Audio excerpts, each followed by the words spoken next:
శ్రీకాకుళం నగరంలో సంచలనం రేకెత్తించిన దోపిడీ కేసును శ్రీకాకుళం 1 టౌన్ పోలీసులు ఛేదించారు. వ్యాపారవేత్త కోరాడ గోవింద్ ఇంట్లోకి చొరబడి బీభత్సం సృష్టించి పరారైన కేసులో పోలీసులు 4గురిని అరెస్టు చేశారు. శ్రీకాకుళం డీఎస్పీ కార్యాలయంలో మంగళవారం మధ్యాహ్నం ఏర్పాటు చేసిన మీడియా సమావేశంలో వివరాలను డీఎస్పీ వివేకానంద వెల్లడించారు. ఈ సందర్భంగా ఆయన మాట్లాడుతూ వారి వద్ద నుంచి 10,000 నగదు, 3 కత్తులు, 1 cutting player, 1 motor cycle, 3 cell ఫోన్లను స్వాధీనం చేసుకున్నామన్నారు. శ్రీకాకుళం పట్టణంలోని ఎల్బీఎస్ కాలనీ గోనపాలెం చెరుగట్టు ప్రాంతంలో ఉండే కిరాణా వ్యాపారి పెద్దిన లక్ష్మణరావు అడ్డదారిలో సంపాదించాలన్న ఉద్దేశ్యంతో దోపిడీకి ప్లాన్ చేసినట్లుగా తెలిపారు. తెలంగాణ రాష్ట్రం నుంచి హోల్సేల్ షాపులకి ఆయిల్ ప్యాకెట్ లోడ్తో తీసుకుని వచ్చే లారీ డ్రైవర్ అయిన సజ్జు అలియాస్ కార్తీక్ పరిచయం కాగా తనకి కొంతమంది కుర్రాళ్ళు అవసరం ఉందని, ఎవరైనా ఉంటే రప్పించమని పని ఇస్తానని చెప్పాడు. సభ్యకి పరిచయం ఉన్న భద్రాచలానికి చెందిన యాకూట్తో పెట్టిన లక్ష్మణరావును మాట్లాడించగా అతడి మేనల్లుడైన సయ్యద్ ఇర్షత్ని పరిచయం చేశాడన్నారు.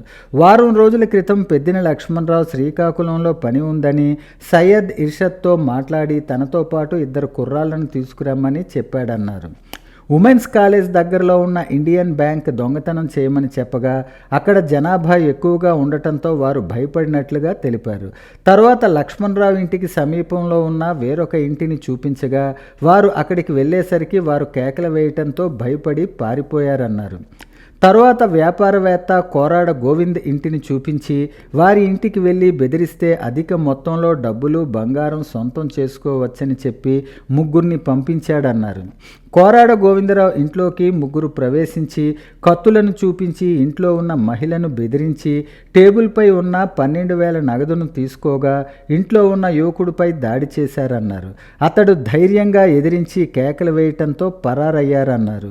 జిల్లా ఎస్పీ మహేశ్వర్ రెడ్డి ఆదేశాల మేరకు డీఎస్పీ వివేకానంద పర్యవేక్షణలో సిఐ పైడపు నాయుడు ఆధ్వర్యంలో ASI Ramesh Babu, head constable B Ravikumar, ఇతర సిబ్బంది విచారణను చేపట్టి ముద్దాయిలను గుర్తించి అరెస్టు చేయటం జరిగిందన్నారు. ఇమీడియట్గా ఇంటికి వెళ్ళడం, అక్కడ అంతా కూడా విచారించడం స్టార్ట్ చేయండి. సో ఇమీడియట్గా ఎస్పీ గారు సమాచారం తెలుసుకొని ఎస్పీ శ్రీ కేవీ మహేశ్వర్ రెడ్డి గారు ఇమీడియట్గా దాంట్లో యాక్షన్ ప్లాన్ అంతా తయారు చేయడం, దాని ప్రకారం సిఐ గారు, ఎస్ఐ గారు క్లూస్ టీమ్ తోటి ఎవరు వచ్చారు ఏంటి అనేది వెరిఫై చేయడం, సీసీ ఫుటేజ్లు అన్నీ కూడా చేసి ఎంటైర్ శ్రీకాకుళాన్ని ఎక్కడికక్కడ వెహికల్ చెకింగ్ అన్నీ కూడా పెట్టడం జరిగింది. దాంతో మాకు కొన్ని క్లూస్ వచ్చినాయి.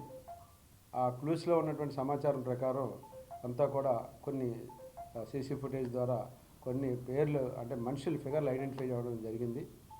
మాకున్నటువంటి ఈ సమాచారాన్ని ఇమీడియట్గా సిఐ గారు ఆ టీమ్ తోటి సెర్చ్ పార్టీస్ని డిప్లాయ్ చేశారు.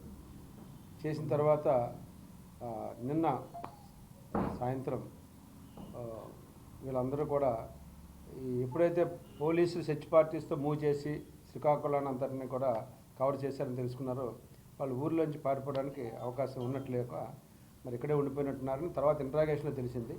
వాళ్ళంతా కూడా ఈ భయంపడి మన కలెక్టర్ ఆఫీస్ దగ్గర ఉన్న డచ్ బంగ్లా దగ్గర వాళ్ళు ఏం చేశారంటే ఎలాగోలా అట్నుంచి అడ్డదారులు వెళ్ళిపోవాలని ప్రయత్నం చేస్తున్న సమయంలో మన ఇన్ఫార్మెంట్స్ ద్వారా ఎవరో అంటే వాళ్ళు చెప్పిన 3 వ్యక్తులు మనకు అక్కడ ఒక 3 వ్యక్తులు ఉన్నారని చెప్పి వచ్చిన సమాచారం మేరకు సిఐ గారు ఆ టీం తోటి ఇమీడియట్గా వెళ్ళడం, అక్కడ సరౌండ్ చేయడం జరిగింది.